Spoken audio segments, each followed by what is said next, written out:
Canadian self-appointed leader of the Slammers and the official voice for all who follow Tole, paused for a moment to enjoy the sudden hush among the crowd of fanatic followers, and then moved closer to the great ball of string, which served dual functions, both as an odd metaphor and an even odder microphone, and uttered the now infamously convoluted instruction to all true believers, blah, blah, blah, blah, blah, blah, an instruction to the faithful, which has been translated successfully in recent times only by the exhaustive scholarly work of thousands and thousands of linguists and grammarians, nearly half of whom generally agree that the core message issued that day by the Grand Eye of Tole actually was a secret missive to all the slammers in the crowd, exhorting them to grab your balls and hit the lanes, cause it's too confusing and every third game is free. A curious reference to the small but growing intergalactic pastime of the Slammers, which, to be specific, refers to the Slammers' complete and total fascination with that particularly noble game and sport which on the planet Earth is called bowling, and is well known to evoke comparable, if not greatly increased, levels of enthusiasm among its more impassioned devotees on Earth who, quite naturally, form bowling leagues where intricately designed shirts that often feature custom embroidery showcasing their club names and favorite monikers, don multicolored shoes which are made from the dried and processed hides of assorted animals and are designed by specially trained physicists and engineers to provide equal amounts of sliding and stopping power, and who, more than anything else, desire to get as many strikes as possible, especially in the 10th frame.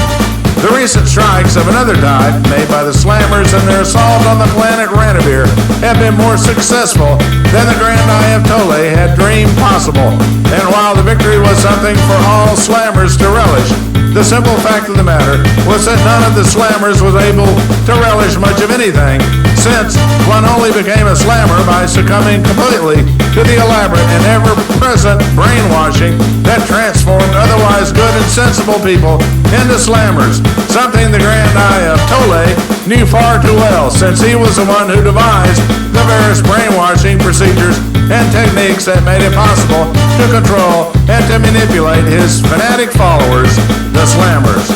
In the days and hours before the assault on Ranivir began, the Grand Eye of Tole had devoted most of his waking time to observing and refining the preparations being made for the assault. And even though the assault on Ranivir had all the appearances of being routine, the Grand Eye of Tole was very adamant in his concern that nothing should go wrong. In part, of course, this was a consequence of the greatly increased paranoia which affected the Grand Eye of Tole as more nations, planets, solar systems, and galaxies became aware of the Slammer menace. But at the deepest levels, the Grand Eye of Tole was so completely insecure and insane in every respect that no matter how big the great ball of string became, it would never be big enough to fill the vast emptiness in his psyche, the void which at first unwillingly, but later with consciously inviting willingness, soon became filled with hate for everything good, a hate so deeply overwhelming that it consumed the mind of the Grand Eye of Tole and warped it so completely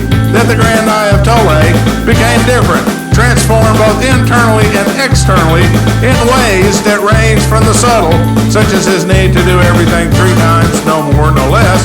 to the obvious, such as the curved horn that started growing from the middle of his forehead, and the fuzzy tail that soon appeared and caused him to begin wearing elaborate robes in an effort to hide it, since it tended to make him look a bit like a monkey. The assault plan was as simple as it was brilliant, and it followed a time-tested schedule. First, thousands and thousands of Slammers dressed in clown costumes and flying tiny airplanes which resemble bumper cars flew in formations across the sky, releasing colorful smoke trails that curiously stayed in place and were not affected by the prevailing winds in the atmosphere. These colorful smoke trails actually were special vapor pipes, which soon were woven into a grid that interlaced throughout the sky to form a net which covered the city or region that was being attacked. And since the Slammers usually began their assaults in more rural areas where people typically had no knowledge or advance warning of the Slammers, what usually happened was that people would stand outside and watch the sky, presuming, quite unfortunately and incorrectly, that it was a holiday show of some sort,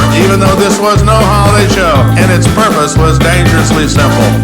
Once the net was in place, it became energized. It began radiating special brainwashing waves, which quickly took control of the minds of all those people who did not have sufficient foresight or sense to recognize what was happening and, consequently, failed immediately to cover their heads with aluminum foil, since the only effective way to block these special brainwashing waves was to use aluminum foil as a protective shield. Within a matter of minutes, these unfortunate local inhabitants were transformed into a new army of slammers. Then were given instructions regarding their roles in the assault and soon began heading in groups toward the more populated areas of the planet where the final assaults occurred. So long as everything went precisely according to schedule, an entire planet could be conquered in less than a standard galactic week, which, according to generally accepted rules, was 8 days, something that greatly annoyed the Grand Eye of Tole, since it was not evenly divisible by 3. This being, among other things, one of the primary motivations that drove the Grand Eye of Tole to need to control as many nations, planets, solar systems, and galaxies as possible, which, of course, was the only way he could gain sufficient popular votes to cause precisely 1 day to be added to the generally accepted standard galactic week, thereby making it 9 days, which, of course, was evenly divisible by 3.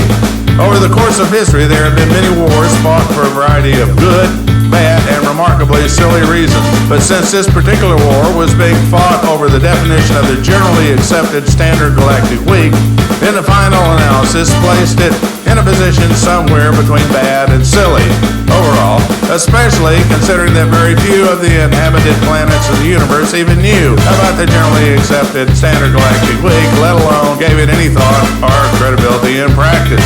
On some planets, there were only days but no weeks, while on other planets there were neither days nor weeks, but plenty of very long hours. And more than a few well-advanced planets literally had no time for time at all, since having decided by mutual agreement among their various inhabitants that the concepts of past, present, and future were such a waste of time that it was better to avoid them entirely. A very sensible strategy which had the additional benefit of greatly simplifying the conjugation of verbs.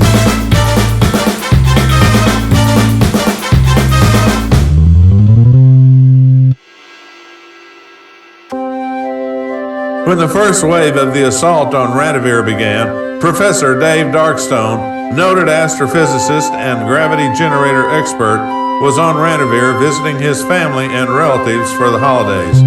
And within seconds of looking outside the window of the small cabin next to the pond to see what was causing all the sudden commotion and excitement, Darkstone immediately began putting together the pieces of the new puzzle that had appeared in the early morning sky.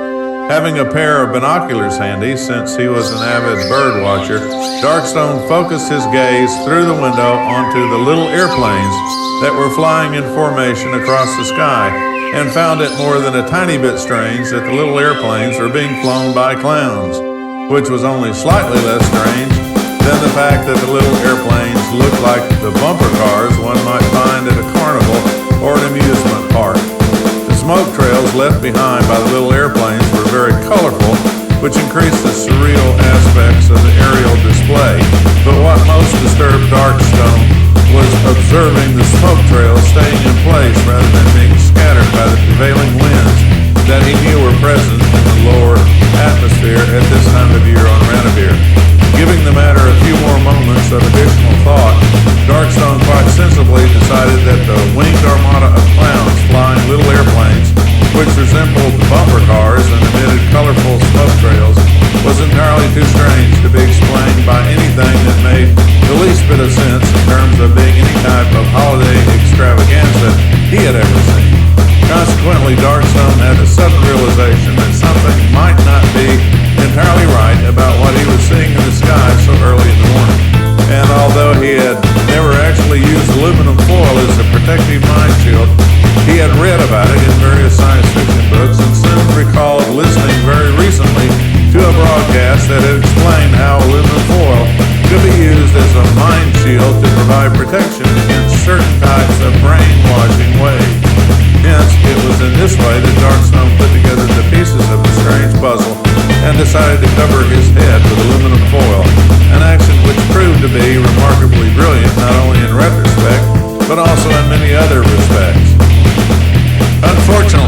Since he was alone in the small cabin at the time, due primarily to the fact that all his family and relatives immediately had run outside to watch what they naively thought was a holiday extravaganza in the sky, by the time Darkstone had completely covered his head in aluminum foil and had created some convenient openings so that he could see, hear, and breathe, it was too late to help anyone else.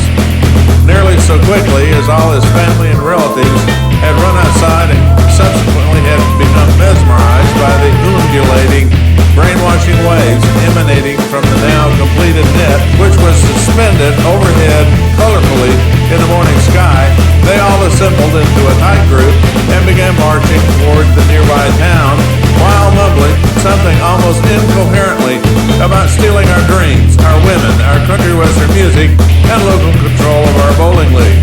Something which Darkstone found to be more than a bit puzzling, really, since nobody on Ranivir, including his family, all his relatives, and himself, had ever heard of country western music or bowling. Darkstone certainly could understand the need for dreams and women, both of these being among the most basic needs of men throughout the universe. But what was this country western music, and what was this thing called bowling? More importantly, what was so special about country western music and bowling that put them on equal footing with dreams and women?